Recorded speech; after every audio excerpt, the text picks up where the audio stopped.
Coach Babich, Mookie Hawkins, Ruffles Sports 1080. Good win yesterday. Thanks, buddy. Hey, care to talk about the way AJ Epinez has been playing, for the first 6 games? Yeah, I think he's really showing, when he can put it all together, what his potential is, right? And we've challenged him specifically in the last week. He had a great week of practice, and I think you're seeing that pay off, and that's always what you want to see as a coach is, guys responding to challenges. And it's been really cool to see. I'm really proud of AJ. Absolutely. Speaking of those challenges, Dwayne Conner is another guy. How has he's been, just taking place of Ed Oliver out there? Care to talk about the way he's played? Yeah, I think you see some flashes of really what he could be when you talk about consistency. He's a young player, who's got a lot of time really the last 2 weeks, and you've seen growth in his game, but like everybody, we need consistency in there, in the details, which in turn will elevate your game even more. Absolutely. And closing out the second quarter, 2 games left, what are some of the things that you want to see your defense improve on? Great question. So we've talked a lot about being us, and I think what you're seeing right now is lapses in really who we are. You know what I mean? And I've been here 8 years. We have prided ourselves on not giving up explosives. And that is really an area that we're in right now that is uncharted here. And we've just got to get back to the basics and be who we are, not give up explosives, and take the ball away. That's really what we've prided ourselves on here over the last 8 years. And there's a lot of new faces. There's no excuses for the way we performed when it comes to explosives. But we've got to continue to emphasize that and work on it in practice. Absolutely, man. Down with SFP. You know me. Have a great week. You too. Hey, Bobby. Kind of on that note of explosive plays, I wanted to ask about the Hail Mary, sorry, in particular. Oh, So no, now I'm you're so going sorry. to bring that one up. No, I'm so sorry. That's okay. That's okay. Just kind of, we got Sean's perspective last night on it, but was wondering what you were seeing just from a play calling perspective and what you guys learned from it. Yeah. So in that situation, there's really 2 options they could do, the way they could attack us, because, they potentially have 2 plays left. And every team's going to attack it a little differently. He saw what we were in. He checked the play, and we are actually in all those end of game situations. We're prepared for various options of what's going to happen. And in the end, we got to knock the ball down. We have 2 people back there that are responsible to knock the ball down. We got a body on a body, and that's what we got to get done. That's what we got to get done. End of story. I've said it before. This league's about making plays, and they made that play, and we need to make it. To jump to a different note, Taylor Rapp had a big game in general. Just what have you seen out of him kind of behind the scenes this season as he stepped into this role and had an impact? Yeah, T-Rapp really showed up yesterday. And a lot of people talk about the breakups, the one in the end zone, the one in that kind of end of game 2-minute deal. Right, I think it was right before the pick that Taron had.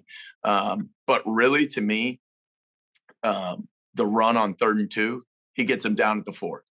That's like the biggest play last night for me when you look at Taylor, and all that takes is effort and defending every blade of grass. And what he's shown is he has really taken on that leadership role, and he's really grinding when it comes to studying and all those things. Not that he didn't before, but the day of the game, I go in to watch more tape in our hotel, and Taylor's in there, at 11 a.m. by himself, and actually bringing people with him. I think Dorian was in there with him, and they're watching more tape. So those are all the things we see out of Taylor, and we want to continue to see him grow and continue to make those impactful plays.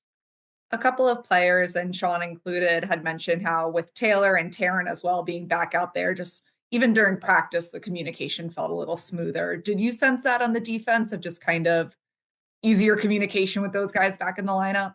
Yeah, I mean, with those guys out, obviously we're missing a lot of reps. We're missing a lot of, impactful game day reps, and not to say the other guys didn't do the job, but specifically not having those 2 out there definitely takes a little bite out of that. Leadership, communication, being on the same page, and having them out there was great. Thanks. You got it. Hey, Bobby, just honing in on Taran Johnson and just what he did yesterday, that huge game-changing interception that he had. What does he add to this defense? You guys are getting closer to full strength in terms of guys who are healthy, and hopefully will continue to do so this week as well. But when you got a guy like Taran Johnson on the field who's making plays like that, what's the difference when he's present and making those plays? I think Taran, after last year, got some of the accolades that he finally deserves. And Taran wants to be great.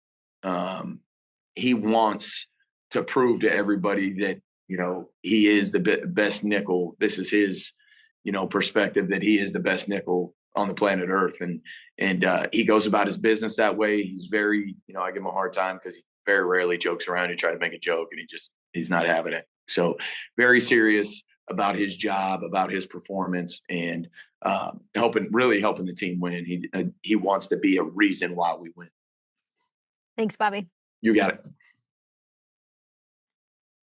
Hey, Bobby. I'm glad that that's your experience with Taran, because that's been my experience with him all these years. When I get a chance to talk to him, doesn't ever want to give himself credit. Doesn't ever want to talk about himself. I've tried every which way to get him to talk about himself. It's not going to happen. I was watching a video from Brian Baldinger. He put out a tape clip from last night. Okay. And I think I'm paraphrasing, but he called Taran like the heartbeat of the Bills defense. And it shows up on tape week in and week out. Like, how great is it to add that back? What kind of jolt does that give you guys back when that's out there? I mean, anytime that you can, and in this case, reinsert a player into your lineup, like I said before, that has done a lot of great things here for a long time. It's a little sense of calming the waters, right? He can solve things on his own. He's seen so much that he can see certain looks maybe and those type of things. And there's so much repetition with him that some things are just second nature to him. He can feel something maybe that someone else that doesn't have as many reps can feel. So,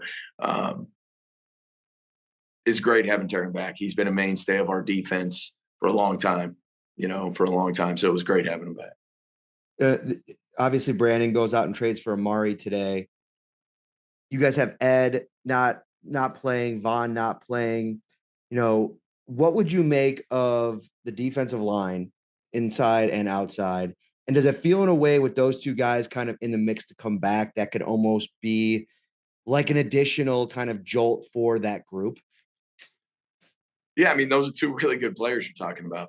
And it has nothing to do with the players that are, that were on the field yesterday or, anything like that. But those are two really good players that, impact the game in a way that definitely helps us. And the more depth and how we rotate the D line, the more depth that you provide, I think just in general, the better off you're going to be. Right. So, obviously those are two really good players. I think every defense in the NFL wants to be at full strength, so we're obviously ready for whenever they come back and yes, to answer your question, they do give you a jolt.